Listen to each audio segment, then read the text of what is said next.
Hello students, SV academy Rawla के online platform यानी online classes में आपका बहुत बहुत स्वागत है।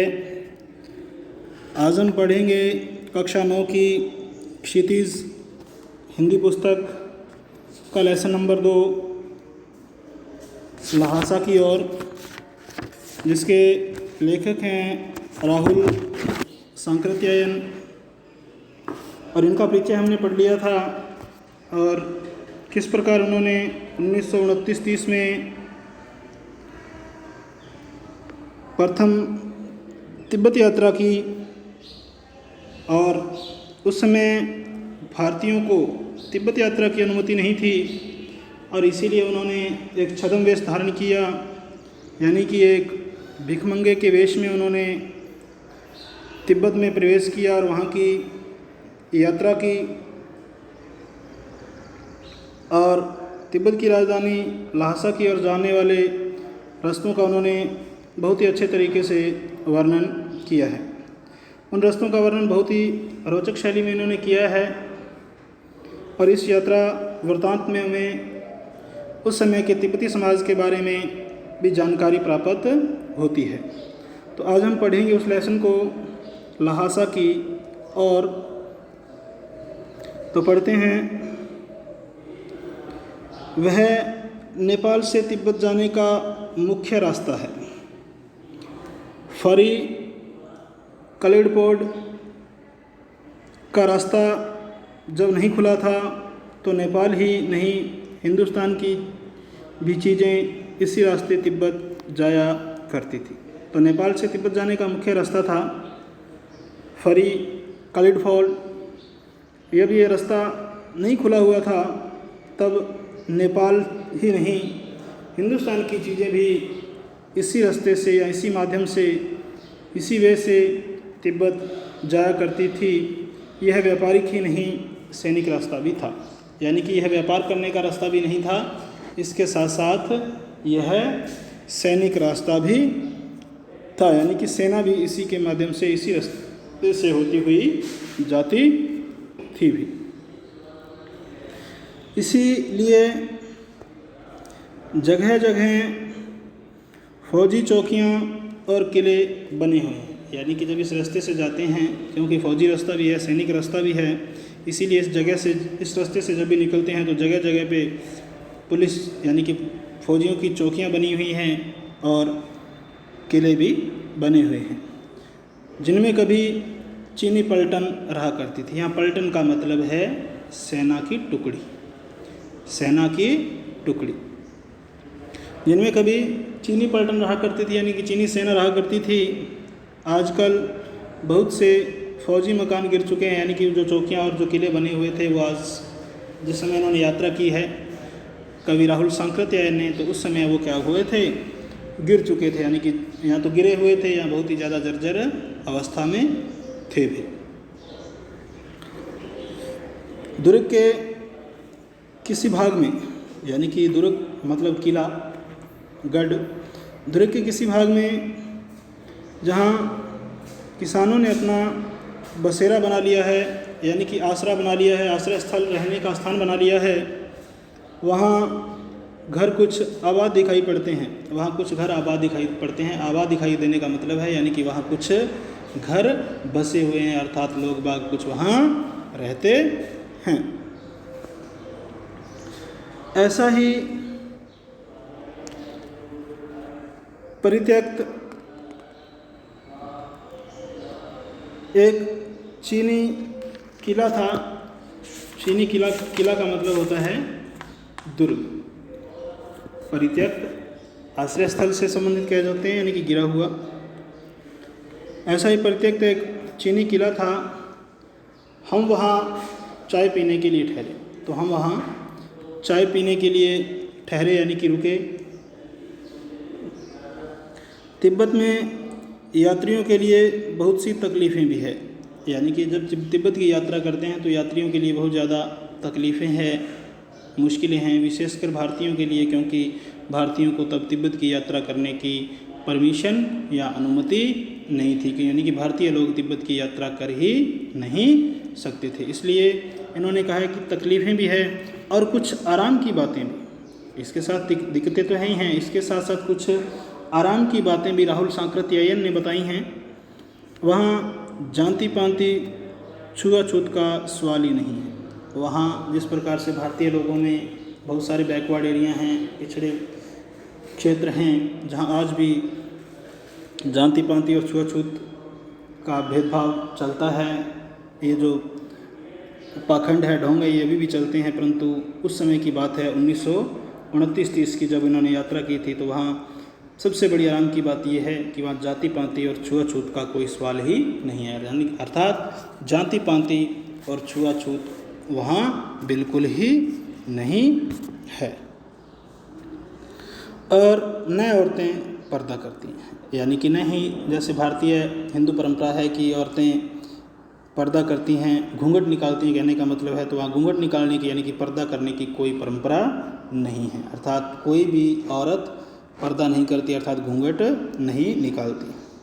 बहुत निम्न श्रेणी के भिखमंगों को लोग चोरी के डर से घर के भीतर नहीं आने देते। यानी कि कुछ लोग हैं जो बहुत ही निम्न श्रेणी के, यानी कि उनकी श्रेणी जाति के आधार पे बहुत ही ज़्यादा निम्न श्रेणी के माना जाता है, यानी कि बहुत ही ज़्यादा गरीब हैं, भीख मंगे हैं, भिखारी हैं, उनको लोग चोरी के डर से घर के भीतर नहीं आने देते। लोगों को डर है, वहाँ के लोगों को डर है कि जो भिख मंगे हैं, जो बिल्कुल निम्न वर्ग के लोग हैं, उनको घर नहीं आने देते, क्योंकि उन्हें डर है कि वो क्या कर लेंगे, घर से कोई सामान उठा ले जाएंगे, अर्थात चोरी वगैरह कर लेंगे। तो चोरी के डर से वो भिखमंगों को या निम्न वर्ग के लोगों को अपने घरों में आने ही नहीं देते। नहीं तो आप बिल्कुल घर के भीतर चले जा सकते हैं। अगर आप थोड़े उच्च वर्ग के हैं या भिखमंगों जैसी हालत में नहीं है, उनकी आपकी हालत ठीक है, तो आप ऐसी स्थिति में बिल्कुल घर के भीतर तक चले जा सकते हैं, यानी कि घर के अंदर तक जा सकते हैं। चाहे आप बिल्कुल अपरिचित हों, चाहे आप बिल्कुल अपरिचित हों, बिल्कुल अनजान हो, स्ट्रेंजर, चाहे कितने भी आप अजनबी हो, अगर आपकी हालात ठीक है, आपका डिल डोल ठीक है, आपके कपड़े अच्छे पहने हुए हैं, भिखमंगों जैसी आपकी हालत नहीं है, तो उस कंडीशन में आप तिब्बती लोगों के घरों तक यानी कि भीतर तक जा सकते हैं, चाहे आप उनके परिचित हो चाहे नहीं हो। तब भी घर की बहू या सासू को अपनी झोली में से चाय दे सकते हैं, और तब भी घर की बहू या सासू को अपनी झोली में से चाय दे सकते हैं। यानी कि तिब्बत में चाय का व्यापार ज़्यादा होता है, इसीलिए चाय की बात लेखक यहाँ कर रहा है। वह आपके लिए उसे पका देगी, वह आपके लिए उसे पका देगी। मक्खन और सोडा नमक दे दीजिए। वह चाय चौड़ी में कूटकर उसे दूध वाली चाय के रंग की बना के मिट्टी के टोटीदार बर्तन है जिसको खोटी कहा गया, खोटी कहते हैं वहाँ के स्थानीय लोग, वह चाय चौड़ी में कूटकर उसे दूध वाली चाय के रंग की बना के मिट्टी के टोटीदार बर्तन में रख के आपको दे देगी। यानी कि वो आपको, अगर आप चाय वगैरह दे दोगे या उसको नमक सोडा मक्खन वगैरह दे दोगे, तो आपको वो चाय बना के आपको अपने घर के ही किसी बर्तन में, जिसको खोटी कहते हैं, टोटीदार बर्तन है, उसमें आपको भर के वो वापस दे देगी। यदि बैठक की जगह चूल्हे से दूर है और आपको डर है कि सारा मक्खन आपकी चाय में नहीं पड़ेगा, तो आप खुद जाकर चौड़ी में चाय मथ कर ला सकते हैं। यानी कि इतनी ज़्यादा छूट है वहाँ पे। यदि बैठक की जगह यानी कि बैठने के स्थान से जो चूल्हा है जिस पे चाय बनाई जा रही है वो थोड़ा दूरी पे है, तो उस कंडीशन में आपको ऐसा डर है कि सारा मक्खन आपकी चाय में नहीं डाला जाएगा, तो आप खुद जाकर भी उस चौड़ी में चाय मथ कर ला सकते हैं। यानी कि चौड़ी मतलब क्या है, यानी कि चाय से संबंधित चाय मथ कर ला सकते हो। चाय का रंग तैयार हो जाने पर फिर मक्खन और नमक डालने की ज़रूरत होती है। यानी कि जब चाय का रंग तैयार हो जाता है तो आप क्या करते हो, उसमें नमक और मक्खन डालने की ज़रूरत होती है। यानी कि नमक और मक्खन डालो और उसके पश्चात चाय क्या हो जाती है, तैयार हो जाती है और आप चाय पी सकते हो। यानी कि चोरी चकारी का या किसी के गलत तरीक़ों से पेश होने का कोई वहाँ पे डर नहीं है। तो आगे है, परित्यक्त चीनी किले से जब हम चलने लगे तो एक आदमी राहदारी मांगने आया। राहदारी का मतलब होता है यानी कि अपने को मान लो एक स्थान से किसी दूसरे स्थान पे जाना है किसी रास्ते से, तो उस रास्ते का एक कागज़ तैयार किया जाता है कि ये व्यक्ति इस रास्ते से जाएगा तो इसे रोका नहीं जाए, तो उसको राहदारी कह सकते हैं हम। तो परित्यक्त चीनी किले से जब हम चलने लगे तो एक आदमी राहदारी मांगने आया। हमने वह दोनों चिट्टें उसे दे दी। चिट्टें यानी कि जो राहदारी का कागज़ था वो हमने उसको हम दोनों चिट्टें उसको सौंप दी। शायद उसी दिन हम थोडला तिब्बती सीमा का एक स्थान है, तिब्बती सीमा का एक स्थान, शायद उसी दिन हम थोडला के पहले के आखिरी गांव में पहुंच गए थे। यानी कि तिब्बती सीमा का एक स्थान है, उस के आखिरी गांव में हम क्या हो गए थे, पहुंच गए थे, जहां सुमति के यहाँ भी सुमति के जान पहचान के आदमी थे। सुमति है एक लेखक को यात्रा के दौरान एक मंगोल भिक्षु मिला है जिसका नाम लोबजड शेख था, जिसका अर्थ होता है सुमति गर्यान, जिसका अर्थ होता है सुमति प्रज्ञा। अतः सुविधा के लिए लेखक ने उसे क्या नाम से पुकारा, सुमति नाम से पुकारा। यानी कि लेखक को यात्रा के दौरान मिलने वाला एक मंगोल भिक्षु जिसका नाम क्या था, लोबजड शेख था, और जिसका अर्थ होता है सुमति प्रज्ञ, यानी कि अच्छी मति वाला, अच्छी अकल वाला, अच्छी बुद्धि वाला। तो इसीलिए लेखक ने उसे सुविधा के लिए क्या नाम दिया, सुमति नाम दिया। सुमति यानी कि अच्छी मति, अच्छी अकल, अच्छी बुद्धि वाला। तो यहाँ भी सुमति के जान पहचान के आदमी थे और भिखमंगे रहते भी ठहरने के लिए अच्छी जगह मिली। यानी कि जो सुमति मिला, जो मंगोल भिक्षु से मिला लेखक को, तो उसकी जान पहचान के आदमी वहाँ खूब थे थोडला में, और भिखमंगे रहते हुए, यानी कि ये भिखमंगों के वेश में थे दोनों ही। वो तो वहाँ का लोकल का था ही सुमति, मंगोल भिक्षु लोबजड शेख, परंतु वो भी भिखमंगा ही था।